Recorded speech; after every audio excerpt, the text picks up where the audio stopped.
જેની જોડે છે એને કોઈ ફરક નહીં પડવાનો, પણ જેની જોડે નથી એ દેવા કરીને થોડા લગ્ન કરવાના. હું વારંવાર કહેતો હોઉં, ઘણાને એવું થાય મારા છોકરાને એવો પહેરાવો છે કે હાથીની પાલખી ઉપર વરઘોડો કાઢવો, પણ હાથીની પાલખી ઉપર વરઘોડો કાઢી એ 5-25 લાખ 50 લાખ કરોડ રૂપિયા વાપર્યા હોય, વરસ પછી એ વરરાજા ગજવામાં હાથ નાખો ને તો 500 રૂપિયા ના નીકળે એવો વરઘોડો ઘટાય ખરો? કોઈ દાડો આપણે આવી ચિંતા કરી કે મારે ખોટા 5 લાખ નહીં વાપરવા, એનો ધંધો નાખી આપીશ, ખોટા 2 લાખ ખર્ચો નહીં કરવો. આ જે દીકરી આવે છે ને એને હું ગાય આપીશ. ગાય કે ભેંસ તમે આપો તો સાહેબ થાય શું? થાય શું? એ ગાય કે ભેંસ એને મહિને 10-15 હજાર રૂપિયા કમાઈ આપે.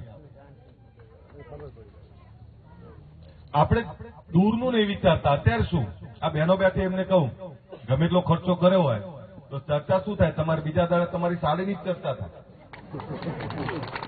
ચર્ચા તો આ જ થાય. ભાઈ હોય જોરદાર કપડા પહેર્યા હતા, અહીં બેઠેલા આ બહેનો.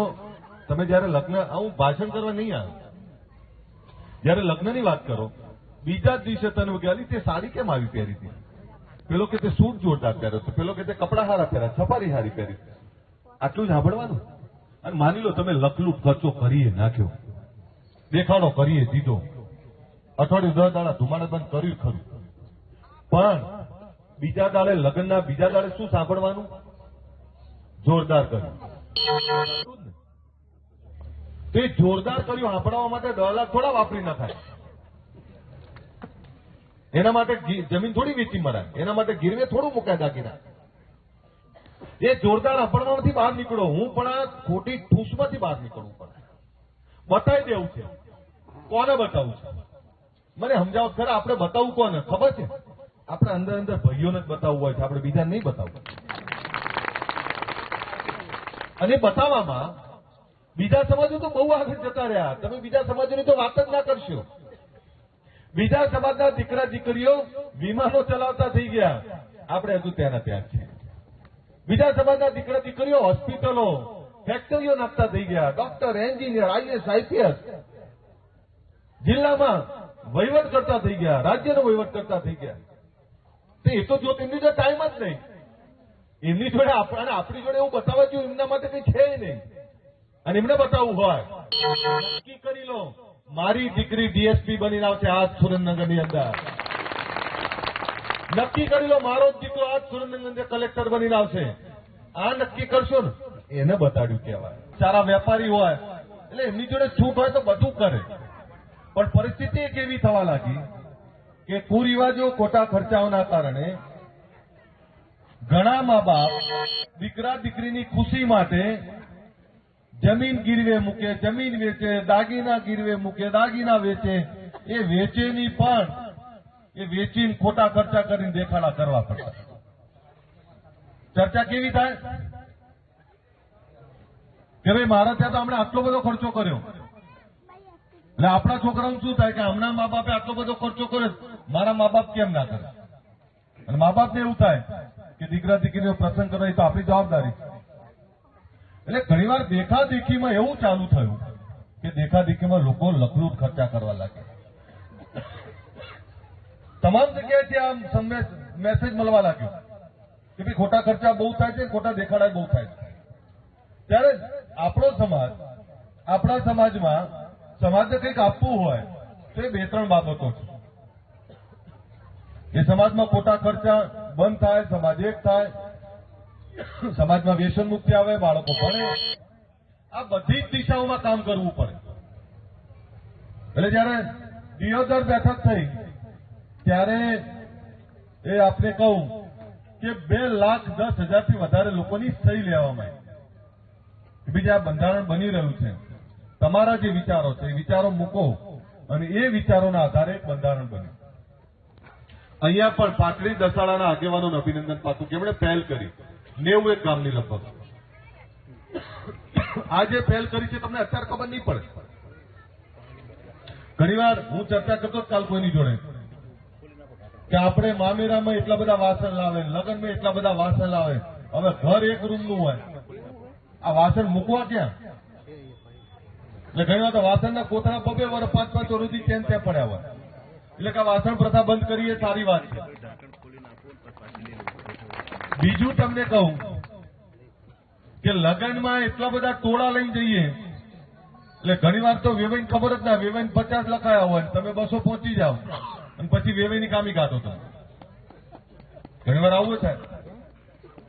એટલે આમાં હું ઘણી બધી વસ્તુઓ જોતો હતો. મોંઘવારીનો જમાનો તે સોનાનો શું ભાવ થયો? એટલા મારું ગામ અહીંથી અહીંયા આ ધરતીને મેં બહુ જોયેલી છે. આ બજાણા દસાડા ને આપણું પાટડી આ બધું જોયેલું છે મેં. એટલે ફરીથી તમને કહું કે સમાજે જે બંધારણ બનાવ્યું છે એને આપણે બધા અમલ કરીએ. સમાજમાં સારું થતું હોય એમાં સહકાર આપીએ. સમાજમાં જે કંઈ થતું હોય સારું સહકાર આપીએ, બાકી વિરોધમાં ના પડીએ. ફરીથી તમારી રાજનીતિ ઈચ્છાઓ બીજું ત્રીજું બધું ચાલવાનું, પણ દુનિયા ક્યાં પહોંચી ગઈ અને આપણે ક્યાં લડીએ છીએ? દુનિયા અંતરિક્ષ ઉપર પહોંચી ગઈ ને હજુ આપણે ડીજે માટે લડીએ છીએ. હા જુઓ તો ખરા ક્યાં જવું છે મને એ જ ખબર નહીં પડતી. સુધરો, જાતે સુધરો ને બીજાને સુધારો. તમે સુધર્યા એટલે સમાજ સુધર્યો, તમે આગળ વધ્યા એટલે સમાજ આગળ વધ્યો, તમે પૈસા વાળા થયા એટલે સમાજ પૈસા વાળો થયો. સમાજ એટલે શું? તમે, હું ને આપણે બધા સમાજ વાળા.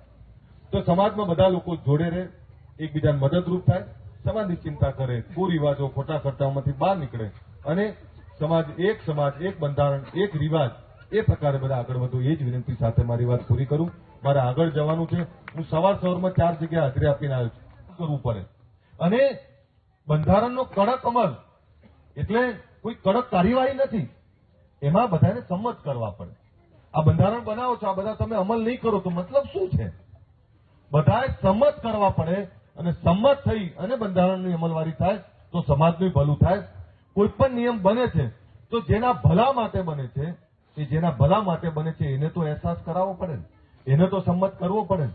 એમ જે કંઈ અત્યારે ચાલી રહ્યું છે એમાં હું એવું માનું છું કે જે કંઈ વ્યવસ્થા છે, જે કંઈ ડીજે વાળી વાત ચાલે છે, દીકરાઓ આપણા છે, સમાજ આપણો છે, એનો બેસીને રસ્તો નીકળે.